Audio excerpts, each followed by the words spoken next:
Welcome to Lost Culture, your one-stop destination for everything pop culture. My name is Aston, and today we're going to do a review and a recap for The Power Season 3, Episode 5, Help Me. Alright, so sorry about that. So today we're going to go from character to character, what I like, what I didn't like, and who had the power move of the week. So first character we're going to get into is Greg. So this episode, we see it like we know in the last episode we see that Greg got released to come back and to snitch. So this whole episode basically we see Greg is out on the prowl. He's putting his plan into action to show that not to show, but Greg's putting his plan into action so he can actually go after Lobos. But he wants Ruiz to snitch on Lobos and the entire organization instead of the plan that he originally gave him that, hey, if you snitch, you can come back and get back to work like it was nothing. So I like that we see that. I like that we see Greg's playing the game. He's actually like when they're in the meeting with all the higher ups. We see Greg just acts like he's randomly bringing it up, but he all knows on purpose. Like when he brings it up, like is this all that we can get out of Ruiz? And we see how everybody's faces change. We see Mike's face change. We see Angela's face change. And with all good reason, I do think that Greg is being like very spiteful. I don't think he's thinking logical. He wants to get Ghost because like obviously Ghost has a relationship with Angela and he feels like this kind of threw his career off track with Angela and Ghost. But I don't think he's thinking logical because if you have a guarantee in front of you, why would you like go out on the maybe? You should always go for the guarantee instead of playing the wild card. That's my personal opinion on the issue. I think Greg was like reaching too far. They know they say about Icarus, and he flew too close to the sun, then his wings got burned. So I feel like the same thing is going to happen with Greg. He was flying like he was going above his means, and now the whole thing is starting to fall apart. We see Lobos is basically getting off scot free. We see Ruiz, he basically getting off scot free. Ruiz came in, participated, and now that he got his deal, he's off scot free because after he made the deal, Lobos made a deal. So we see that Greg basically got nothing out of this whole thing. He brought Ruiz in and ended up losing the big fish. So I think Greg like really messed up as far as like long game. He kind of messed up this episode. So like with that being said, we're gonna move on to the next character. We're moving on to Sax. Now we see that Sax is starting to question like what's going on between Greg and Angela. After like the meeting in the room, and he see how Greg is kind of pushing Ruiz. He sees like, oh, there's more to this story that no one's telling me. Like, I'm obviously just a third. I'm just a third person on this chessboard. Like, what's going on? He's trying to figure out what's really going on, and that's really all we get from Sax this episode. This episode, we get Tasha. So Tasha, she has like two key scenes to this episode. We see one scene when she's talking to Tariq, when Tariq doesn't really want to go hang out with Ghost, and she's telling him like, "Look, hey, he's still your dad. We're still a family. I still love you. He still love you. I understand everything is complicated now, but we need to find a way to move past this and make sure that you still spend time with your dad." And she's basically just letting him know, like, hey, he's still your dad at the end of the day. He still loves you. I still love you. Just because the situation has changed doesn't change our situation. Like, I know that doesn't like, kind of make sense, but like, even though the environment has changed, our family component still hasn't changed. Like, we're still a family. We still love you all the same, regardless of if me and your dad's together or if we're with different individuals. So we see that's going on. And then we get to see Tasha with Tommy. So we see Tommy Tasha comes over when his mom shows up. So we see Tasha's interacting with Kate. We see, like, we had just seen Kate. Kate wasn't really nice to Holly. She's really cold to her. Like, called her the wrong name on purpose. She called her like Haley or something like that. Then she's like Tommy's mom, basically. Tommy's mom is just how Tommy mom is. She's all over Tommy. She's overbearing. She's whiny. She's all that thing. She's doing coke with her son again. First time we seen her do coke with Tommy was last season. So this season we see her doing coke again and everything. So Tommy's mom just being Tommy's mom. But when Tasha walks in, we see how she's open towards Tasha. She hugs her. She loves, like, she gives her the kiss on the cheek. Lets her, like, tells her she's sorry about Ghost and her like relationship. So right there we see that Kate, even though she's like being cold towards Holly, which I understand, we see she's actually being open with Tasha. I think that kind of like frustrates Holly a little bit, like makes her a little bit upset. She sees how, even though she doesn't like Tommy, even though Holly doesn't like Ghost or Tasha, she thinks they're just using them. She sees that Tommy and Tommy's mom actually has a deeper bond with Ghost and the family and everything. Like, they're actually family to them, and that's something she doesn't really get from like Tommy and his mom. But so, like, for Kate's last episode, for Kate's like last statement of the, like, her part in the episode, she basically I'm sorry guys, like, she basically tells Tommy that she needs to let Holly go. Like, I mean, that he needs to let Holly go. Holly is not right for him. That Holly, like, that he, yeah, basically she's telling him, like, Holly isn't right for you. You and Holly are never gonna last. So we don't know if that's because she's jealous of Tommy's relationship or what. Because as soon as she met Holly, you see her whole personality just shuts down.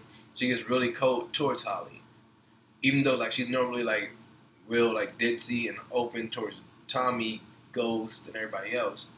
As soon as we see her interact with Holly, as soon as you see her just turn cold. We see the personality. And that's like the first thing I noticed when we see her interact with Holly. And we see that she gets upset when she sees that Holly's wearing her mom's ring. That really, like, sets it off too. Because she's never even met the girl, but she sees the girl's wearing her mom's ring. She's living in his son's house, and she doesn't even know anything about her. I understand from any mom's, like, perspective, like, you would be upset if you just walked into your son's house and you see he has some girl living with him that you never even met, because obviously that means they're a little bit more serious than just girlfriend and boyfriend. So, yeah. With that being said, now we're going to move on to Lobos. We finally get to see Lobos. We seen Lobos on the first episode. He's been missing about 3 episodes. We always hear his name brought up. Lobos this, Lobos that. But we never actually get to see Lobos. This episode we get to see Lobos. He's really hectic. We see he's going off on Mike like, look, don't tell me sorry about nothing. I want results. I don't care about anything else. I want results. You keep telling me you're sorry that I got arrested. You're sorry this happened. Why is everything out of your power? I hired you for a reason. If something does not get done, I'm killing your daughter, basically. Lobos is like, that's one thing I did notice about this episode. This episode, everybody's kids were in danger. We see Mike's daughter's in danger. We see Dre's daughter's in danger. We see Teresa's daughter in danger. We see Tommy's kids in danger. I don't know if that means, Rui's daughter even gets brought up. So, I don't know if that's foreshadowing that more children is going to get hurt. But we'll find out, like, later on in the season. But I'm hoping that the kids don't really get hurt. It doesn't go that far. We seen the puppy get killed. So, I don't think kids are too far behind. But what else? And we see at the end of the episode well, I'll just say that we see at the end of the episode that Mike actually comes up with a great plan. Like he has a idea sparked from the Ruiz case that, hey, this same thing will go for Lobos. If he says he's going to snitch, we can transport him out of here. And during that transportation, hey, if he pulls a Fast and Furious and gets out, he's good. It can seem like it was an accident. I'm clear. Could be seen Mike's hand was tied like basically the last couple episodes. Every time Mike's trying to do something, or Lobos wants Mike to do something, Mike's not really able to do it because the situation is so like out of his, like it's so out of his control now at the moment. Like, cause we see Sax is going for Lobos, we see Greg's not really going for Lobos, but Lobos is kind of pulled into Greg's own investigation. He's trying to get Ghost, and then we see who else do we see? We see Angela going for Lobos, and with all this going on, Mike's put in tough situations. Which, if he keep like doing things or keep getting things messed up, at some point, all signs are going to point that he's working with Lobos. So luckily, he had this little bright idea to get Lobos to escape during the transportation, which is cool. I don't know how that's going to work. I still feel like that will point back to Mike, but and can find out end up being that Mike can kind of spin it and make it seem like he had like that Lobos had informants inside the unit, but only time will tell how Mike's story will actually turn out. Maybe he'll actually be free after this episode, and we'll see like a better side of Mike.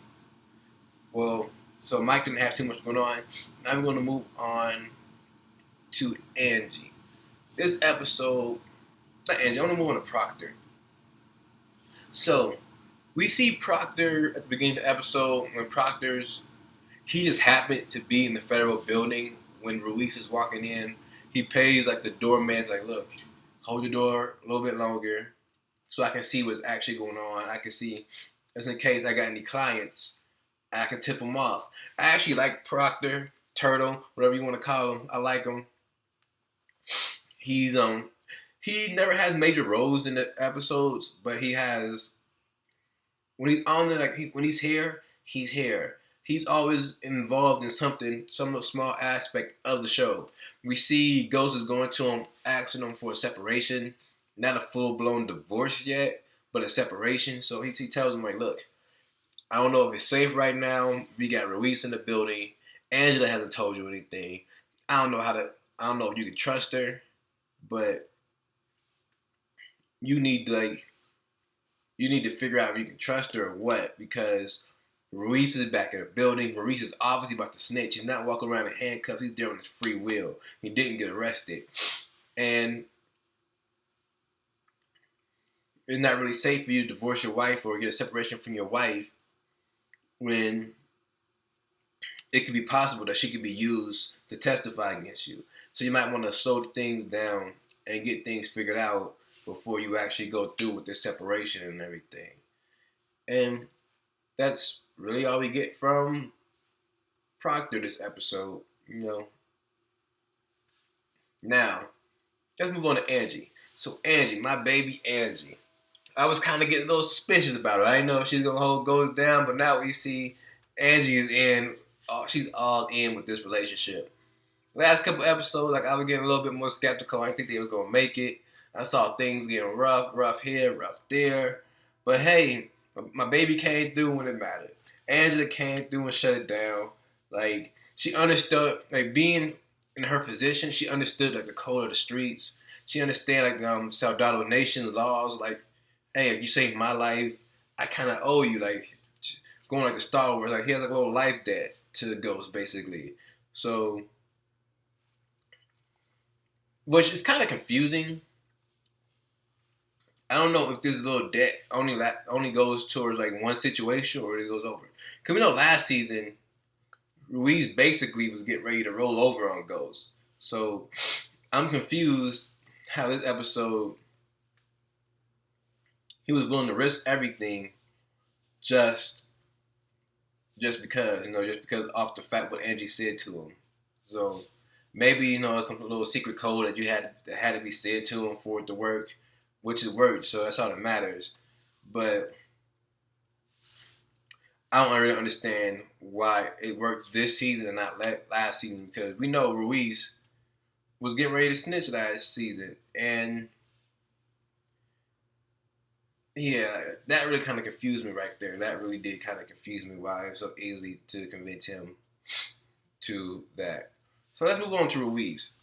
We see Ruiz is back this episode. He came back last episode into the series. This episode, we see he actually accepted the deal. He's here to snitch. Originally, when he came in, he's really only looking to tell on Lobos. He was told that if he told on Lobos, he was free to go, basically. All he had to do was give them Lobos. And he even said it last season. Not last season, but last episode. Never trust a cop. They'll tell you one thing. Once they get you in, it's a whole new story. These cops cannot be trusted. And Greg basically proves that this episode. He tells them, hey, come snitch on Lobos, and you're free to go. You're back to selling drugs like nothing ever happened. And you have the blessing from the government. But once he gets in, they're like, oh, slow down. We told you we want Lobos, but now we want Lobos and the team. And for a second, we see Ruiz.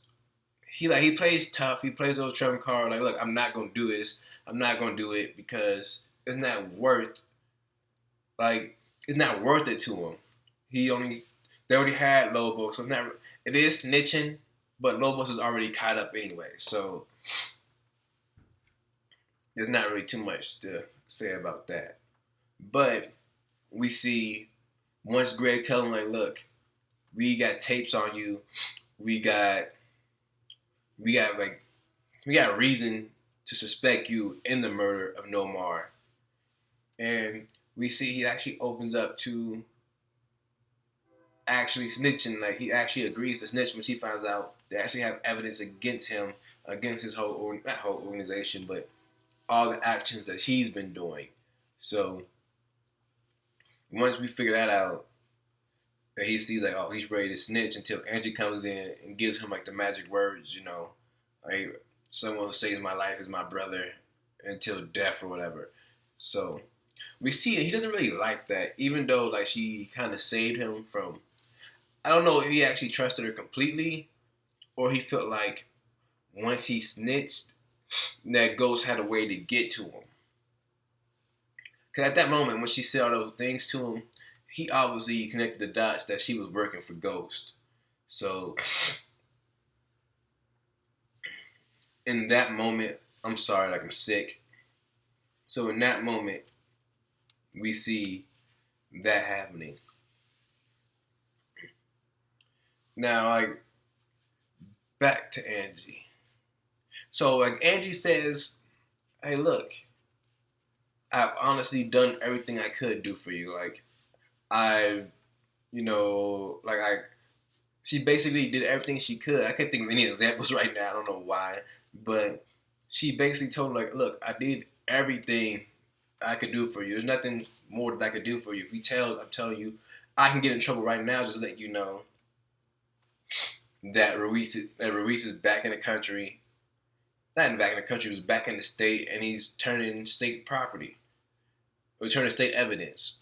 And once he finds that out, he lets her know, like, look, I've been knew Ruiz was back in town. It's kind of messed up that I didn't hear it from you first. And is there anything you can do for me? Because if you don't do something for me, I'm going to go back to my ghost ways. I'm going to go put them down. I'm trying to be a better man for you, but if this don't work out, I'm back into the murder business. And we see it kind of affect her, but not really too much. I think she kind of like understood it. Like, she respected it. Like, she didn't want him to go back to do his ghost stuff, but I think she understood it. Like, look, if Ghost don't do it, I lose Ghost. If Ghost goes down, we gonna see Greg are gonna try to connect Ghost to me also. So in the end, I think she's trying to protect herself too, because we know last week that Ghost paid her rent with the check. So I was trying to figure out how that's going to connect back to her. I feel like now she's connected to the drug money. So maybe later on in the episode, not episode, but later on in the season, that's going to come back into play. But I don't know, really understand how yet, because we see Ghost is getting off again, and we see Lobos is about to attempt to get off again too. So only a time will tell how that's going to affect the thing that she has going on with Ghost. So let's move on to full-fledged Ghost. So we see Ghost in this episode. He's interacting with Tariq. Tariq doesn't really want to hang out with him too much. Tariq is still upset about the whole situation. They finally have a full-fledged conversation. And Tariq tells him, like, look,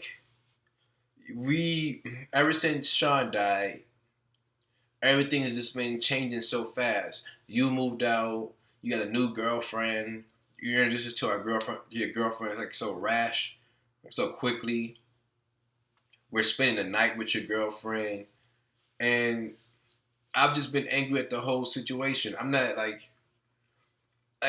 he understands that everything is changing, and we see like he has like a little music thing. We don't really see Tariq with headphones, so when I see him on the turntable, it's not really too different. He's not really too skilled or anything with it, but we see he has a little affinity for music. He actually interested in music. He loves like to play it. He loves putting his dad on to new music. We see when him and Ghost are talking about like social media, the age difference is starting to show. I don't know how old Ghost actually is in the episode, but when it comes to technology, we see he's kind of out of touch just a little bit. When they're talking about Twitter, Ghost actually refers to it as the Twitter instead of just Twitter. Like, I sent out the tweet. Like, yeah. So we see he's a little aged. I feel like they're kind of aging Ghost. I feel like he's to a reasonable age to where he understands it's not the Twitter. Even my mom understands it's just Twitter, and she's not like the most technological base. But I mean, she can get around on a computer and everything. But I feel like Ghost isn't that old to where he doesn't understand how social media actually works. So that right there, it feels like they kind of aged him more than they had to. It wasn't that serious. Then another character interacting with Ghost episode was Dre. We see with Dre, he's actually talking to Tariq. He's letting him know, like, yes, I know Dre. I knew Andre. Not Andre. But yeah, Dre, he lets him know, like, yeah, we knew Sean. Sean, like, it was kind of messed up what happened to Sean. And even though your dad hasn't told you, it does affect your dad also. It's not like when Sean died, he just moved on.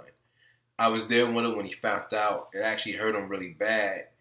And he wants Tariq to know, like, look, everything's gonna basically let Tariq know, like, look, I've been in the same situation with you as you were in. Every teenage boy he knew at some point got suspended from school. They got kicked out of school for some dumb reason at some point. But it's never really too late to bounce back. He tells Tariq, like, really the only reason I bounce back is because of my daughter. Which we all know isn't true. I mean, it's true to a degree. Last season we found out like he wanted to get out of the streets because he loved his daughter and all. And it was kind of dangerous the way he was rolling with Kanan, because we know Kanan killed his own son. So if Kanan can kill his own son, there's really no limit to what he'll do to Dre. And we seen him kill one of Dre's friends just because he felt like he was being disrespectful to Tommy. So we see like Dre letting him know, like, look, the only reason I'm here is because of my daughter. My daughter's life is very important to me, which is the same for your father. You're important to him. You're the reason he goes out and strives to be who he is, to be better than who he was yesterday. It's before you and your siblings. And I think talking to Dre actually helped Tariq to a degree. I mean, a lot of people probably going to be upset because, oh, Ghost said he's going to spend time with his son, and the first thing he did was dump him off on Dre. Ghost said he was going to spend time with his son. Soon as he had a chance, he dumped him off on Angela. That's going back to a prior episodes. I know a lot of people had issues with Ghost actually leaving his kids with Angela so soon. But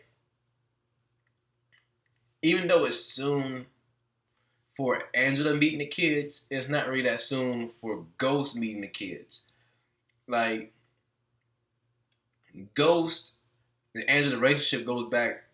I don't know how long the timeline in the show is, but they've been seeing each other for a while, so the trust between Angela and Ghost was already built up before he had decided to leave his kids with Angela. So I really didn't see too much of an issue with that.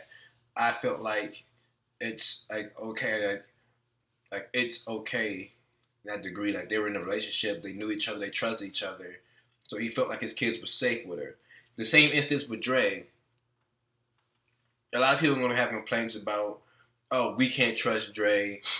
Ghost is again just not stepping up to his father responsibilities, which in a degree I disagree with because it's not like he took Tariq out of the club. Ghost was in the club also. Ghost was at the club working. And for Tariq, yes, he's suspended from school, but it's not just going to be a freebie. He's not going to just lay around home all day. He brought him to the club and so like, look, since you're suspended, and I bought you these tickets for the game that I spent a lot of money on, you're going to be forced to work and earn this back. You're going to have to earn these tickets and work for it. So I really don't have an issue with what he did. I feel like it was actually a great time to teach Tariq a little bit of responsibility. And we see when Tariq's talking about getting suspended from school, he doesn't really blame anybody else. He let the Dre know, like, look, I was angry for what happened to Sean. Like, I grew up with him. I've always known Sean. And then one day, he's just missing. He's not missing, but he's just dead. I don't really know why. I don't understand why. But he's dead, and my dad's with a new girl. So he like kind of tells Dre like he's angry, and we see this relationship actually is really meant to push the story forward. Because when Kanan pops up, we see Kanan is just randomly in Drake's crib. I've been waiting for this moment because we knew Kanan was gonna have some type of issue with not Kanan, but Kanan was gonna have some type of issue with Dre working with Ghost. And he tells Dre straight up, you failed me. And we see Dre starts to break down, he starts to get worried because Kanan is holding his daughter. He comes in the house, his baby mom is gone, so now we know that at least Dre and his baby mom are still together. And we don't know if Kanan killed his baby mom or what. It's kind of confusing for me. Did Kanan know his baby moms or what? Because, and how did Kanan know where he lived at? This is really confusing, this whole little situation. Now that I actually think about it, in the moment, it was pretty intense. I mean, if I walked in the house into my apartment and my daughter is being held by some crazy person that I know, like I know Kanan's crazy, and I walk home and Kanan just there talking to my daughter, I'm gonna be worried like how Dre was. He had the window open. The blinds wasn't up though, but he had the window open. Like, look, I tossed this little kid out this window if you don't say something I like. And back to Dre's baby moms, we want to talk about bad parenting. I don't feel like compared to Ghost compared to her as the parent of the year because she just left her daughter with crazy Kanan off rip. I mean, Dre walked in the house, Kanan in here singing lullabies to this little girl in this crazy little thug voice. and he really gives Dre a reason to be worried, to be scared, and he let Dre know like, I don't know what to tell you, man. You failed me. I'm about to kill your daughter. But Dre like breaks down. He lets him know like, look, I'm in a better position than I was last year to help you out. I'm actually working in the club with Dre. I mean with Ghost. I'm close to his son now, so we're actually in a chance. Like, I can take his son away from him for you. If this is what you want me to do, I'll do what you want me to do as long as you leave my kids alone. So like now that we get like the Lobos threat passing on, I feel like Dre is gonna have his kind of like Lobos threat, but it's gonna be coming from Kanan, and it's gonna be kind of the same situation that Tommy was in. Like either kill Ghost or I'm gonna kill you and your family. So, but I feel like Dre is more likely to actually kill Ghost. And now that we got like all the Ghosts like side characters out of the way, let's get back to Ghost. Ghost is pretty like he's like I said, he lets Angie know he's upset. He doesn't know he can really trust her or whatnot. Once she proves herself, he actually gives her like it's kind of weird. Like she's like actually happy. He gives her originally it was separation papers. I don't know if he actually got it upgraded to a divorce now that he knows the threat is over. But he gives her the separation papers like it was a gift to her. Like, look, hey, now that my court stuff is solved, baby. Now we can start moving forward with this separation. I can get this divorce. We're gonna be us. And Angela seems like genuinely happy about it. At the beginning of the episode, where we see them, they're like having sex scene. Ghost is like fully into it. She's into it for the most part, but we can see she's distracted by the strains of the world on their relationship. She's not fully into it because he's worried about everything else that's going on. But now that she got that out of the way, I see the relationship is back on track, like I told you. Angie walked in, released, she got everything fixed, everything solved. She's back on Ghost's side. Like, she proved that regardless of what happens legally for Ghost, she's always going to be there to protect him and make sure nothing happens to him. And I really like that about her. I didn't have any issues with that. I actually even respected that even more for that. Like I actually fell back in love with Angie. Like I told you, I was getting worried about Angie and Ghost. I thought the relationship might end, but now that we see Angie's in, she's protecting him and she's all in again. And that's all I need to know for the most part with Angie. But with Ghost, we see his head of security. We He hasn't mentioned to Ghost that he's seen what Ghosts do, but he lets Ghost know like, look, we know you disappeared for a little bit. We couldn't have eyes on you. If we want to protect you and the three clubs, we're gonna have to hire more people so that little situation don't happen again. Obviously, he's trying to be like coy about the situation because he knows that Ghost is into like some street shit, some street stuff. He knows that Ghost is out here shooting people and whatnot, and he's trying to make it so that like he can say he's trying not to say that, but say that at the same time. Like, hey, we might need more people on deck since you disappeared, without really saying like. But we never found out what information he actually found out about the business partner that Ghost is trying to get into bed with. Moving on past that, we see that Ghost is heading to the club. Tariq has actually earned his tickets, so Ghost is trying to get to the club with Tariq. Not the club, but the actual game with Tariq, and he gets like rear-ended. I don't know what kind of rear end this was. It was like really I didn't even see like, the camera shake or anything. I didn't see Ghost shake. I just seen like, oh, did you feel that? Ghost gets out, and we all know what's about to happen.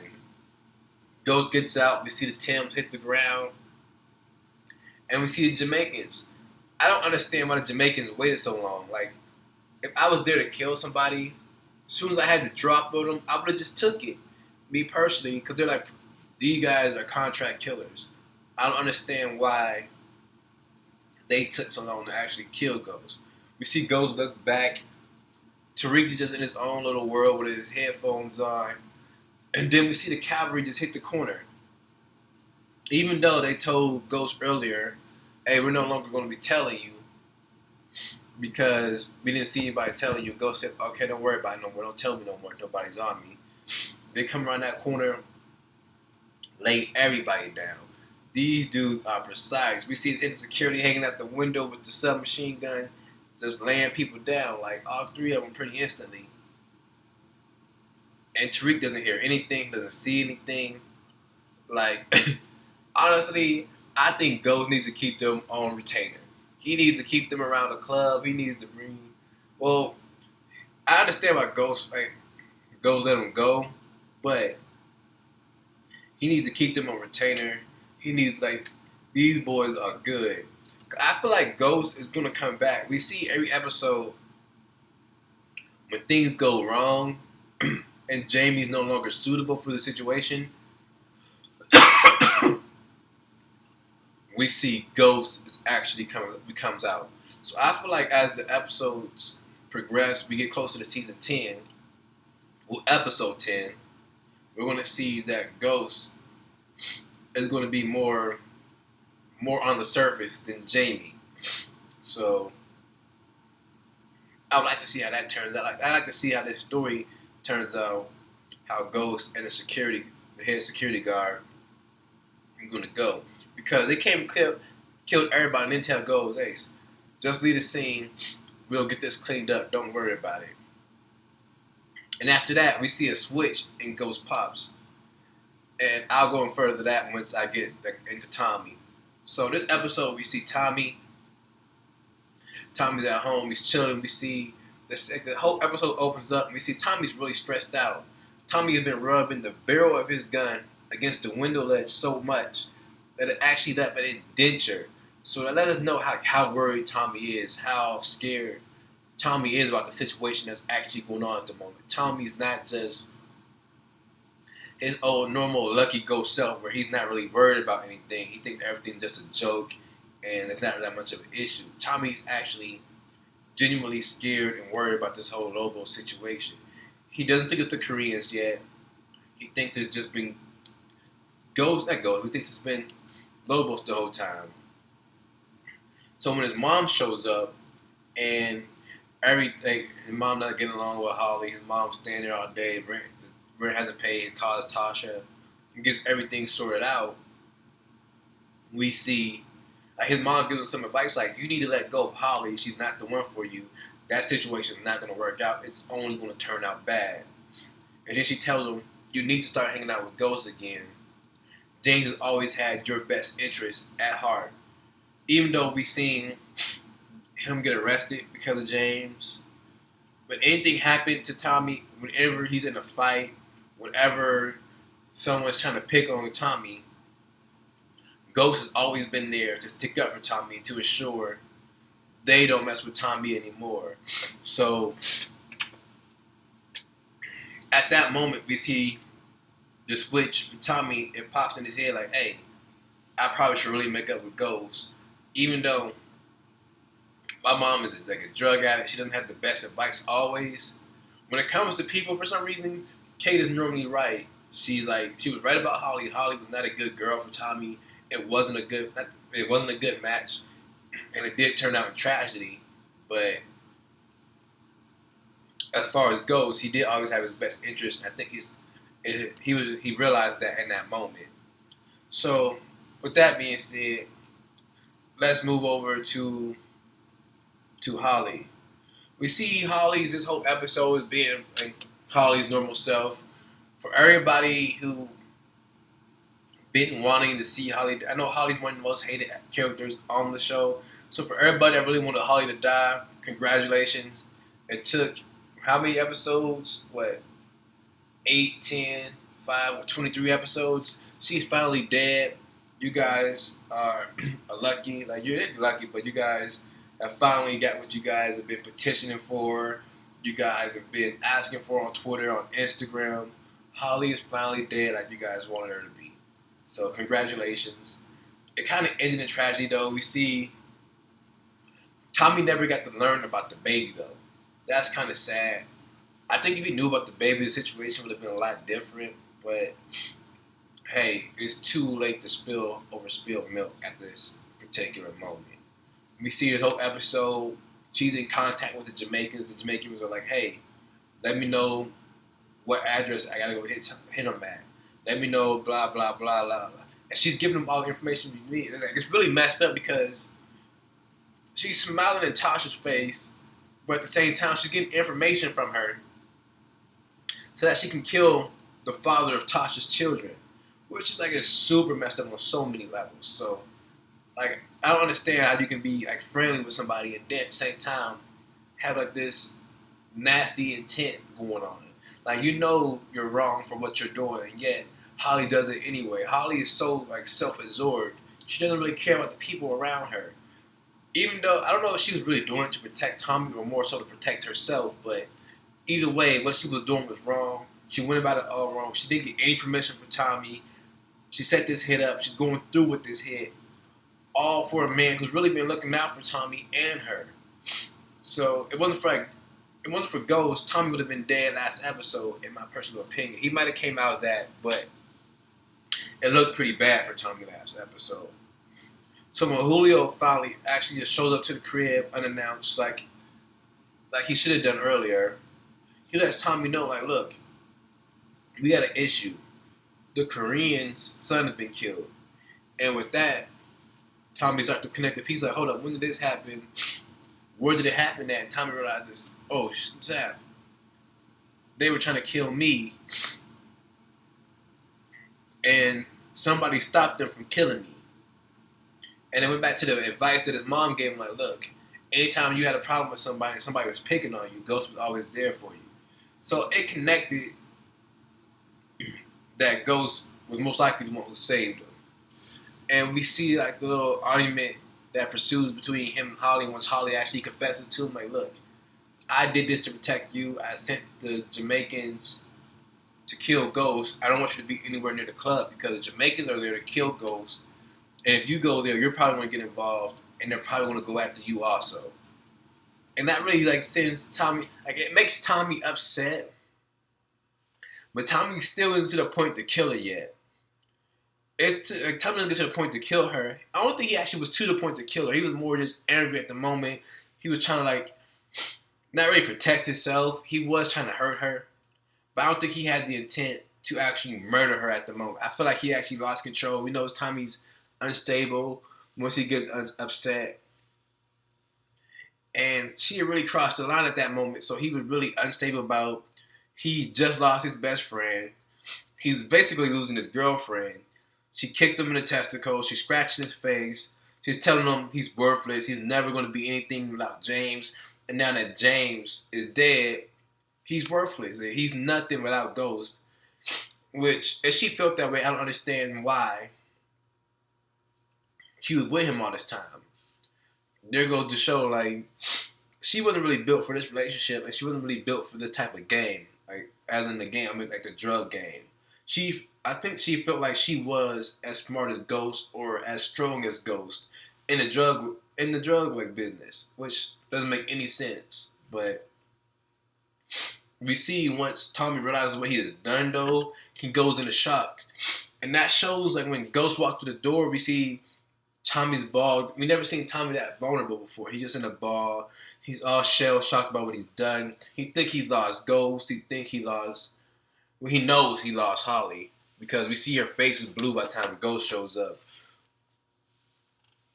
But my other big thing about this episode, Ghost is a cold-blooded killer. We see how loyal Tommy is to Ghost, but Ghost does not have that loyalty to Tommy.